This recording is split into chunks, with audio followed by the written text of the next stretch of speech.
Para sa dagdag hamon na ito, kinakailangan nilang maipasok ang frisbee sa isang hula hoop bago ito saluhin. Meron silang 1 oras para gawin ang task at tutumbasan ni Kuya ng 20 colored blocks ang bawat frisbee na masasalo nila.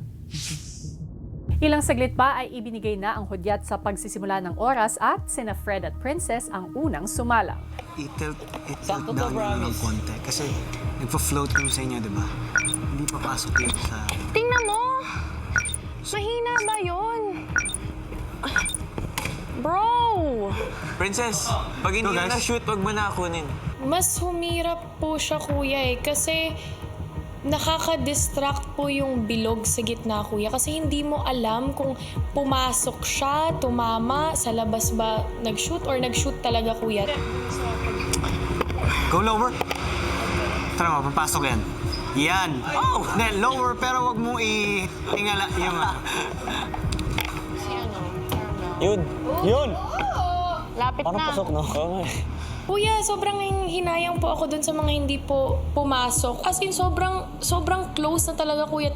Dahil nahihirapang makapuntos at patuloy na tumatakbo ang oras, sina Miguel at Ashley na muna ang kanilang pinasalang. Nung una po, kuya, sabi ko po ang liit ng bilog po, kuya. Tapos, pero kuya, excited po ako, kuya, kasi mas malaking challenge po. Oh! Let's go. Oo, lapit na. Humirap po, kuya. Talagang mahirap na po. Mas humirap po, kuya. Ayan, lapit na, Meg. Lakasan mo. Matapos ang halos 20 minuto na hindi nakakapuntos, Let's go! Guys, on Miguel! Wait lang. Kasi parang ilang minutes na po yun na hindi po kami nakakashoot, kuya. So, nung nakashoot po kami, kuya, sobrang nagbigay po ulit ng hope, kuya. Pakayo ko yan. One job. Solid. Naka-1, congrats. Hirap. Tokayo ko yan. Asa na, Ashley? Thank you. Thank you. kagaya na Miguel at Ashley, nakakuha rin ng 1 punto sina Clifford at Caprice. Ayun! Ayun! Ako! 2 as 1. Sobrang saya po namin. Nag-celebrate po talaga kami, kuya, kasi medyo challenging din po talagang maipasok dun yung frisbee sa bilog, kuya.